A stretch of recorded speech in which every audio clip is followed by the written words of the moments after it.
Welcome in, everyone, to the latest edition of Matchday -1. It's a special DDD edition, Michael. Derby Day against Dallas, Triple D. You can feel the crackling level of anticipation and excitement in the building.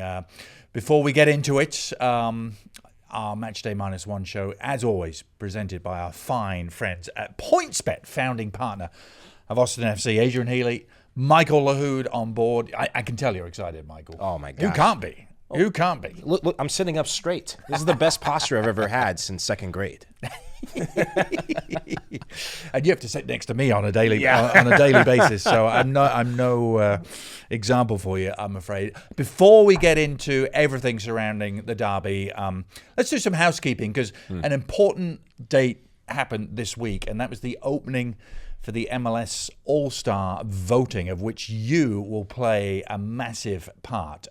MLS All-Star, just to remind you, against the Liga MX All-Stars, August the 10th in fabulous Minnesota at that stadium, Michael, which is so fantastic. And our hope, of course, is that there'll be plenty of Austin representation on August the 10th. Didn't have any players playing in the All-Star game last year. This year is going to be different, and you can make it happen with your votes. MLSsoccer.com/vote is where to go.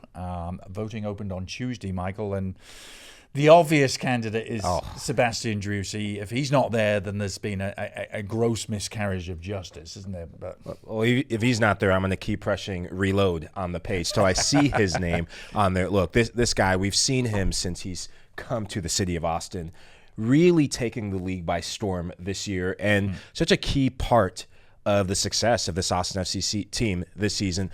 He's not alone in that.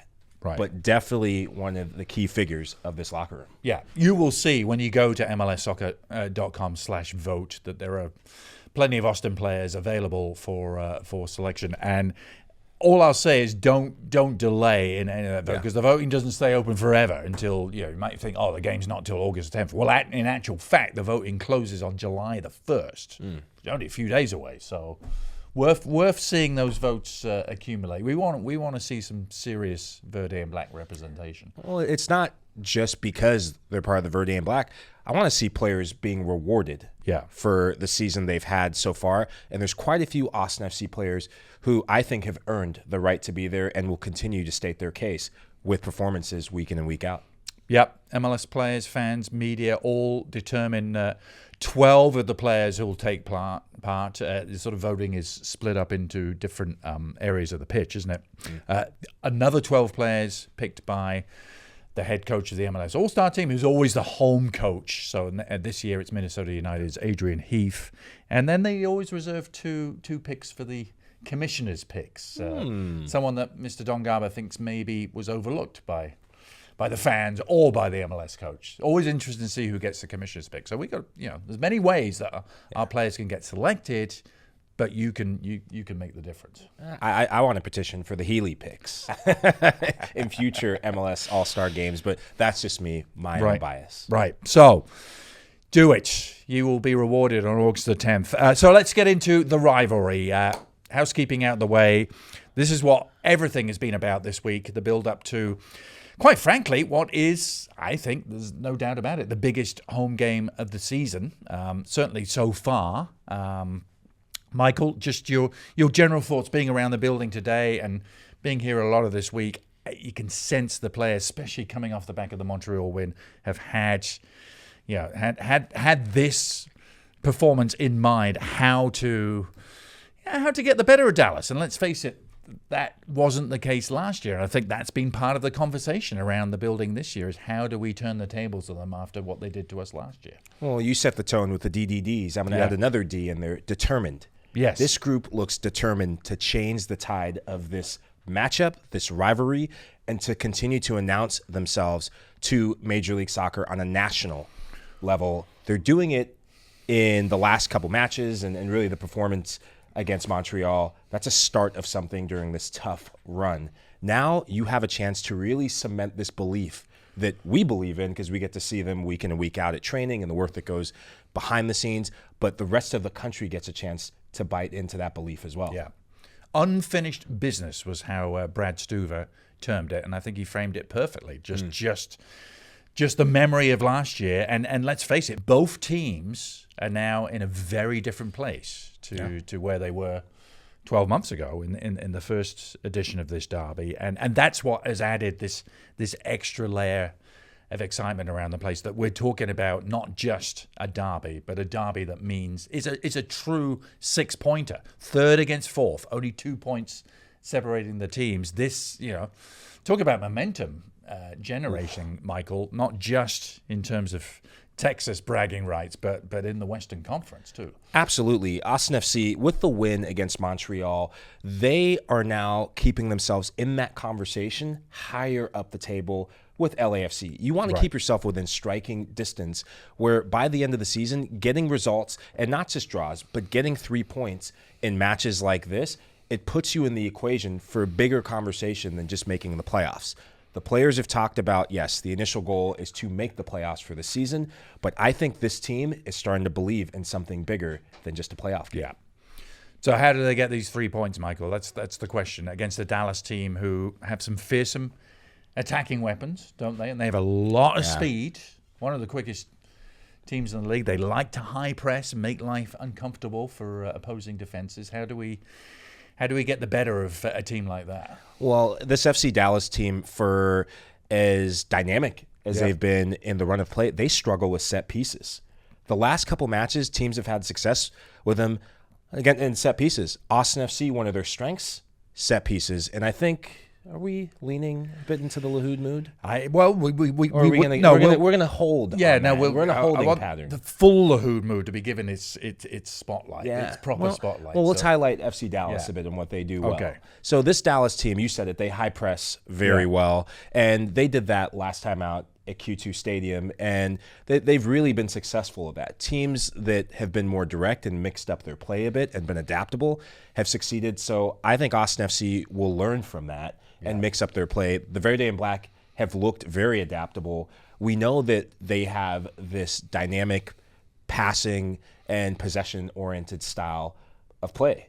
This season, they've learned to get results playing with alternative methods, and set pieces is one of them. We have Ruben Gabrielson, who's a set-piece target, and Julio Cascante, who scored against this FC Dallas team. Yeah. I know a big focus and a big subject of conversation and indeed preparation this week has been around getting the right sort of start, making a fast start, jumping on team. Yeah, you go back the last 2 or 3 games at home, we've actually fallen in an early hole, and that includes the home friendly against Pachuca. You think about the Galaxy game and the Orlando game, having to claw their way out of a hole is something they don't. They're so focused on making the right sort of start against Dallas and jumping on them right from the opening whistle. I'm glad you said that. Yeah. In their last 4 matches, Dallas has lost 3 games. Yeah. So for as great of this start as we're talking about, they're kind of in a vulnerable place right now. And a lot of their losses are coming at home. They're a very different team on the road, getting results against the LA Galaxy that they were head-turner results. Now for Austin FC, when you have a team that is really kind of started, maybe a little doubt start creeping in. They're led by 2 players, Paul Arriola and Jesus Ferreira, 2 players who are on the U.S. national team as well. You stop those type of players for Austin FC. You force other players to step up who aren't used to stepping up for this FC Dallas team. You give yourself a better chance to win. And so often in derbies, Michael, you plan all you want, and the form book just goes completely out the window. Because I mean, you've experienced it as a player, how different it is when it's a local derby, it's rivalry, and it's the extra motivation. The atmosphere at Q2 Stadium is going to be off the charts. Officially one of the most in-demand tickets we've ever seen in the history of the club. I think only perhaps the home opener last season against San Jose has surpassed it. When you look at the secondary market at the moment, you'll be amazed at what tickets are going for.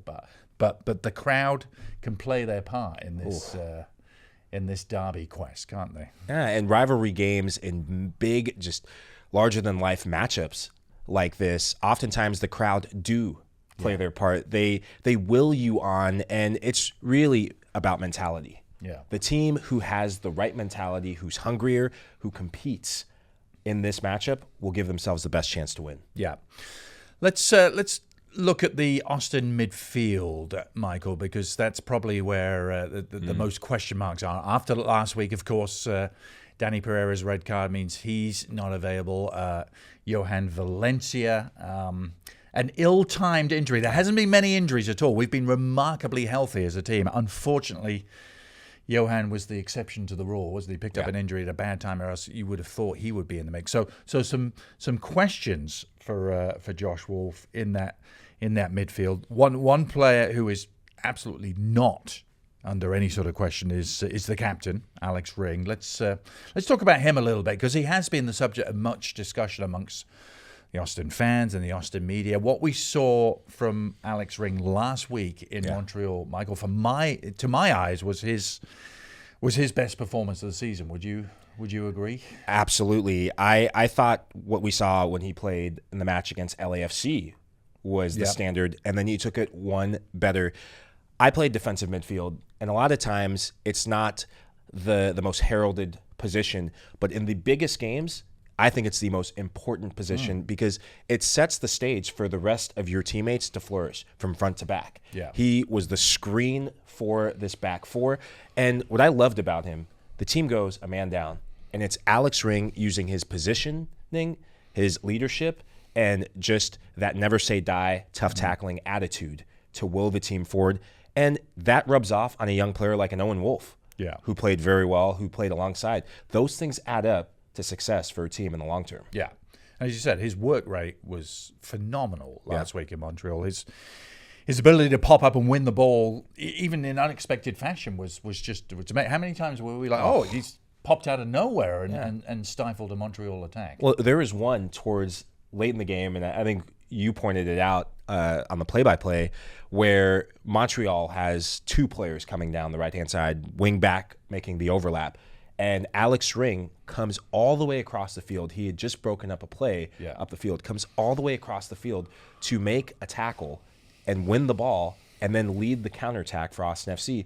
And it's a simple play, so easy to miss those plays because it's easier to gravitate towards the ball going in the back of the net, world-class finish, nice dribble. But those are plays that define soccer teams, successful soccer teams. And you've seen it in the international game. You need someone who's the heartbeat of the team in the middle of the park. And I think he could be that, playing center defensive mid. Yeah, and you said it. Two best performances of the season both happen to come on the road, where perhaps the team are playing a certain way and set up to break things up and then hit on the counterattack. At home, maybe a slightly different dynamic, but maybe not, given the personnel changes that Josh will have to make. I mean, you think about how important Alex Ring is going to be stopping the likes of Adrian and Ferreira and Areola, that front three, a lot of pace, but also their midfield, Pomical, Savania, Quignon. There's a lot there for Alex to kind of take command of. And he's very good at communicating and just passing on the leadership in that midfield and the responsibility. I think what I've seen him grow in from that Montreal match, the LA match, him and Johan Valencia, they shouldered the responsibility of that midfield, which sets the stage for Sebastian Driussi to shine. You and I have talked about it quite a bit. Some of Sebastian Driussi's best performances have come when he has that free role, the license to thrill and kill in the final third, playing as an attacking midfield. Think we're going to get a big game out of Driussi tomorrow. That's just my sense. And Maxi Rudy loves scoring against his old clubs, doesn't he? Come on, he Maxi. did it last week. Why not another one? Add another one to the collection. So, we teased it a little earlier, the Lahoud mood.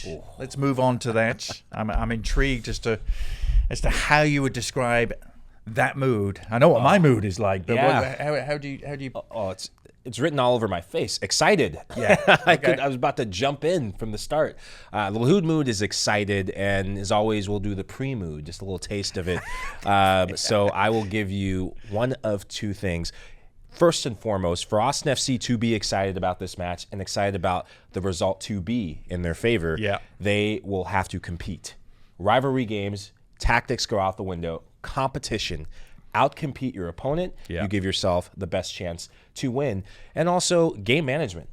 In previous matchups against FC Dallas, Austin FC, they have gotten themselves a little bit in trouble in maybe playing too much out of the back. I think this is a team that is learning lessons from the past and applying it to the present. So I would look for them to maybe test this back line with balls over the top like they did against Montreal, and then pressing them and counter-pressing. So game management, in the end of the day, really helps you in rivalry matchups. Yeah, it's interesting you highlight that point, because to me, one of the biggest differences this year is their composure in terms of last year against Dallas. It's like they wanted to win so badly. Yeah. Like, especially in that home game. Remember, they got it back to 1-1 and then through everything, left themselves exposed. They've had this version of the team this year wouldn't make that same mistake, I don't believe. Well, they're a team that when adversity comes, they actually pull closer together. Yeah. Your leaders start showing up. I think of Sebastian Driussi's doing it by example. Alex Ring doing it vocally and by example. Ruben Gabrielson, his presence in that back line should be noted. And Brad Stuver, just down the spine. Yeah. The game Brad Stuver getting back to that Stuver best. The brick wall, denying our one Kai Kamara. Not once, not twice. We could also almost say 3 times. But just you need each of your marquee players down the spine of the team to step up. Yeah. And, of course, Maxey with the goal. So I think that will continue, and that will be the ultimate recipe for success for this team. Yeah. Stuver is really up for this game. I can tell you that. Talking to him a bit this week, he's just like, he has dwelt on what happened against Dallas last year. I think perhaps more than any player has got it. Is so determined, which is great to see. You know who else is up for it tomorrow? Los Verdes. Los Verdes, they are doing what has been called the Red Line Brewery Crawl to get ready for the game. Maybe we should be on that. Can we delay the pregame show a little bit? I'm all for it. You should get on board as part of this. You want to make a big day out of the Derby day against Dallas. The Los Verdes Red Line Brewery Crawl starts at 1 o'clock. They're basically going to follow the Red Line from downtown right up to Kramer, where Q2 Stadium is, and make a stop at each of the stops, starting off at Central District downtown. They're getting started at 1 o'clock. Maybe we can pay a little visit before our pregame, but they'll end up at Hop Squad Brewery around about just before 6 o'clock. So long day for Los Verdes. They're going to be in fine voice, aren't they, by the time 8 o'clock kickoff rolls around. So great effort by them. Moment of gratitude to finish up with, Michael, and shout out to the Austin FC Academy this week. It's not just the first team who are playing Dallas. The Austin FC Academy U15 and U7 teams are heading up today. In fact, none of them will be at the game because they're going to be on their way to Frisco to compete in the MLS Next Cup playoffs that start on Saturday. And if they make a run, they could be up in Frisco for up to 10 days, Michael. Wow. It's been fun. I got to see them at the GA Cup in April, and they were the talk of the town in those first couple matchups. And I think of the win against Santos Laguna. And what impresses me, the work Tyson Wall is doing with this young group of talent, is I think he's really setting them up to step in and have players who can step into the first team. That is the most important function of the academy system.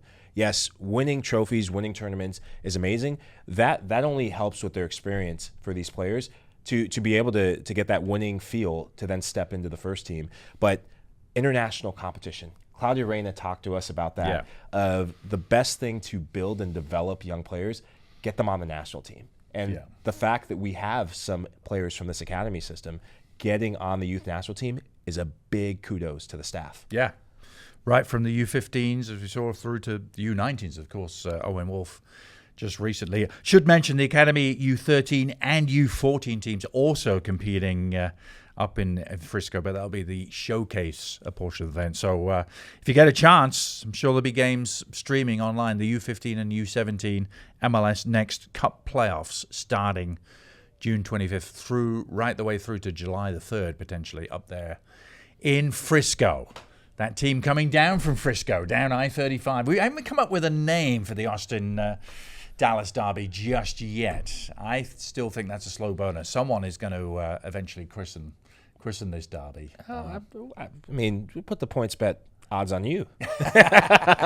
You're always good. Right. You're always good. Thinking about it. PointsBet money's on you. There's something out there. But hope you can join us for coverage of the game. The CW is our home for one of what is only a few, the home games are few and far between over the next few weeks. So we are absolutely going to make the most of it. 7:30 p.m. Saturday is the pregame show on the CW. We'll be just luxuriating in the atmosphere at Q2 Stadium from our perch there, which is always fantastic. Yeah, and then 8 p.m. kickoff.